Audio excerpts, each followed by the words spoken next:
This news film report from Argentina takes us to Buenos Aires for an unprecedented interview with one of the most controversial figures in the Western Hemisphere. Here in Argentina's huge presidential palace, Juan Perón gives to NBC News an exclusive interview journalists have been seeking for years.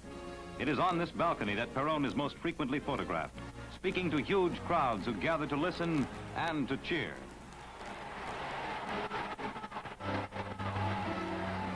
Until recently, President Perón used his balcony often as a platform for speeches highly critical of the United States. These speeches and his treatment of Argentine and U.S. journalists at times have contributed to troubled relations between the two nations. But recently, the crowds have been hearing a new tone in the voice of their president. From his palace, Perón has been speaking in accents which appear to be a new and friendlier policy.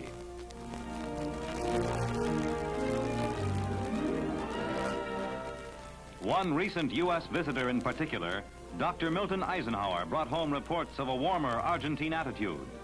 And now a newsman from the United States is invited to the palace to meet the man who in the past has avoided our reporters. NBC correspondent George Nathanson arrives, the first North American newsman to be received by Perón in private in at least 4 years.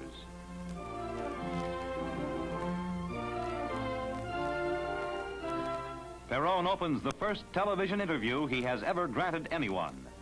President Perón speaks English, but prefers his native Spanish, translated by his official interpreter. First question. Mr. President, when you were elected to the presidency of Argentina in 1946, a new doctrine came into being which bears your name, called Peronism. It is also known as justicialism and the Argentine third position. Would you please be so kind as to define those terms? It is rather difficult to explain the full meaning of it in a few words, but I can say that it is a doctrine that fulfills the necessities and desires of the Argentine nation and people. It is a conception that allows us to solve our problems with proper insight, and this, added to certain rules and principles, has established a doctrine which we are fulfilling with success. At least up to now.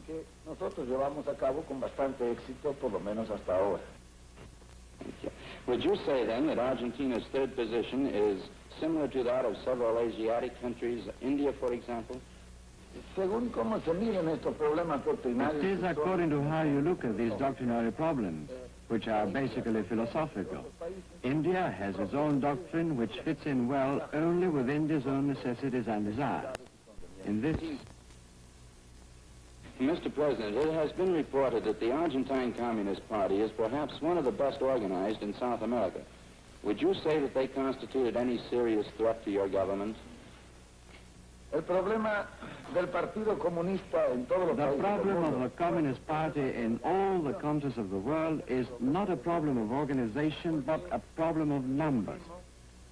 Communism filters into our democratic organizations and into our democratic countries. So for me, the organization of the party itself is of no great importance. I compare the importance of communism in the Argentine with the number of communists. In 1946, when I was elected president of the Argentine Republic for the first time, 75,000 communists voted. When I was elected for a second term, only 20,000 communists voted. Therefore, if the organization of the Communist Party in the Argentine Republic is good, well, I hope it will get better every day, as long as the number of communist voters decrease. Yes. Would you care to remark on the recent tour of Dr. Milton Eisenhower throughout Latin America as personal representative of the President of the United States? I believe that it has been the most effective and outstanding measure that the government of the United States could have taken to understand and better relations between the countries of Latin America. We have no problems with the United States. There have been minor misunderstandings between our governments, but I do not believe that there is a better way to solve these small problems than by sending an envoy of the conditions and qualities of Dr. Milton Eisenhower. It would be most interesting to know your opinion of President Eisenhower's present attitude toward Latin America. Nosotros en Latinoamérica, por lo menos en lo que respecta a In nuestro Latin país, America, as regards our countries, we have the very best opinion of General Eisenhower.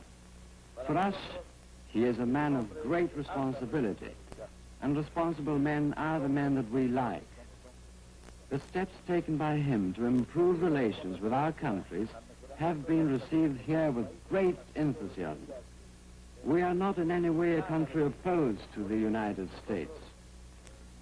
We have had our misunderstandings, and we are, like the Americans, a bit proud. We wanted to be friends, but real friends.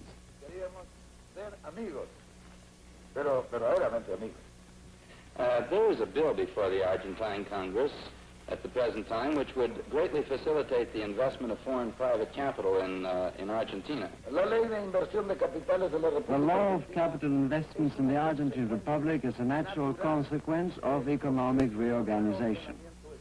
This is the reason why I believe that this law will greatly encourage the use of capital, especially North American. This will benefit not only our country, as a help the represent will be extraordinary, but also the North American investors who want to come to this country.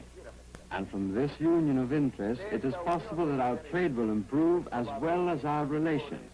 Countries, according to the Israeli, have no permanent friends nor enemies. They have permanent interests. amigos y enemigos permanentes, tienen intereses permanentes. What suggestions would you put forward, Mr. President, which could go toward maintaining the excellent relations which now exist between the United States and Argentina? Yo creo que la mejor medida es dejarlo I actuar. believe that the best measure is to let President Eisenhower act as he is doing up to the present moment. If he continues following this course, relations between Latin America and the United States will definitely improve. In my opinion, what these countries need is to be treated with justice and impartiality. And President Eisenhower is a just and equitable man. And we believe that the relations are going to be all right. Las relaciones van a andar muy bien. In view of the very tense situation in which the world finds herself today, what would be Argentina's position in the event of a third world war?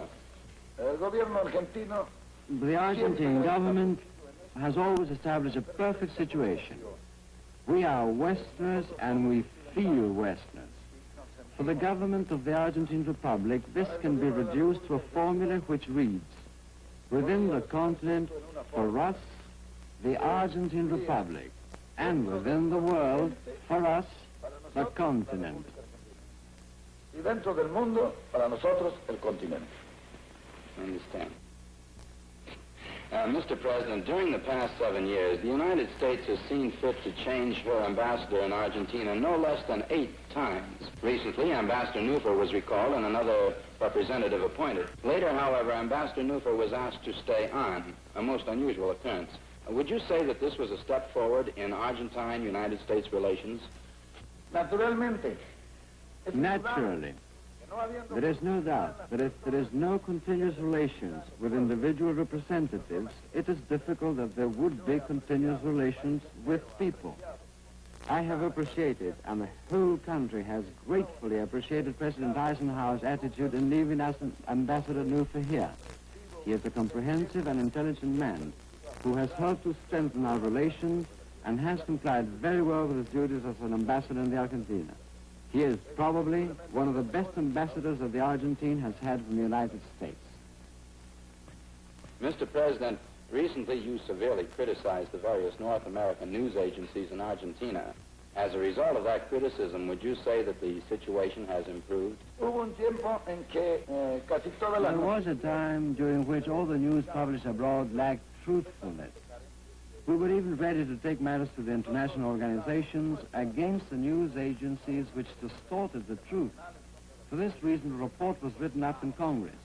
But the agencies have changed that attitude, and we are now satisfied. We do not want to create a problem. We want the truth to be said, simply the truth. nosotros hacer ninguna cuestión. Lo que queremos es que se diga la verdad. According to terms of the Argentine-Soviet Union trade pact recently signed in Buenos Aires, Russia will send to Argentina heavy industrial machinery, tractors, oil and coal mining drill equipment. Nosotros mantenemos con la Unión We Soviética maintain the same relations with the Soviet Union that are maintained by the United States and England. Consequently, we have tried to trade products which are indispensable to us and are also indispensable to the Russians. None of these materials are war or strategic materials, but only manufacture items, machinery, and some exportable raw materials such as wool and linseed oil, which we cannot sell to anybody else. For us, the linseed oil problem is a big one. We have been producers of almost 80% of the linseed products of the world.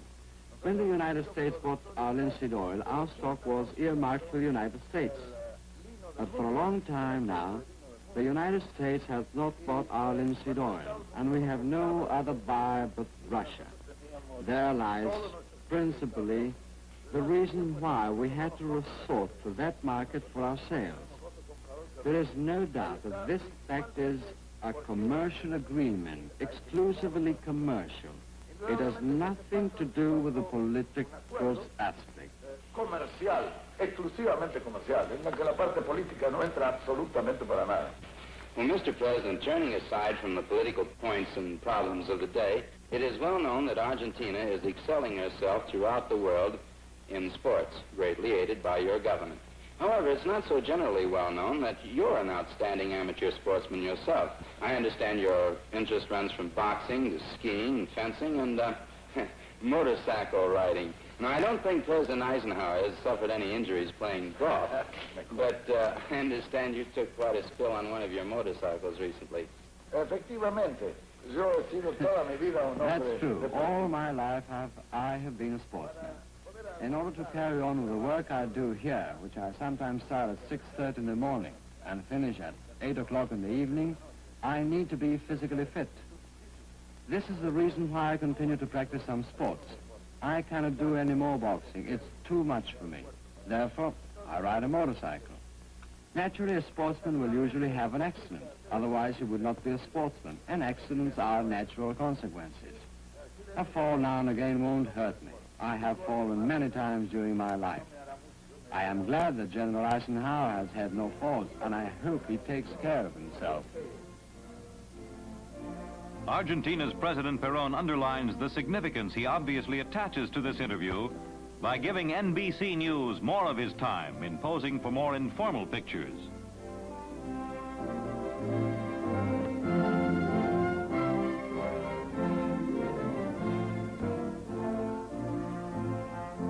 Perón demonstrates his driving skill in the Argentine sports model he uses for relaxation.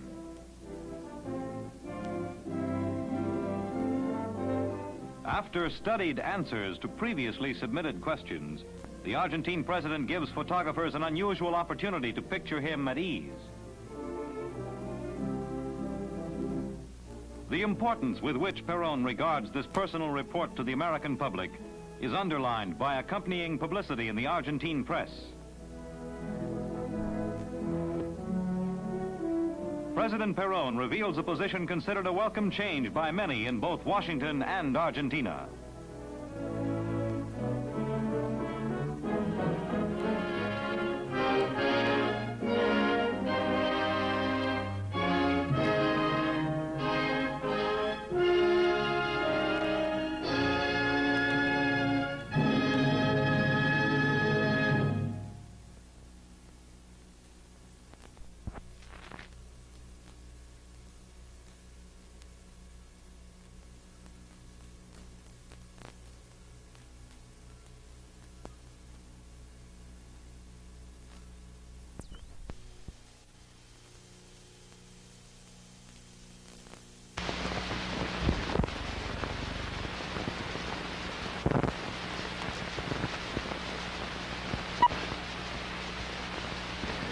Mr. Vesco, supposing you were forced to return to the United States right at this moment, right in the middle of the presidential campaign,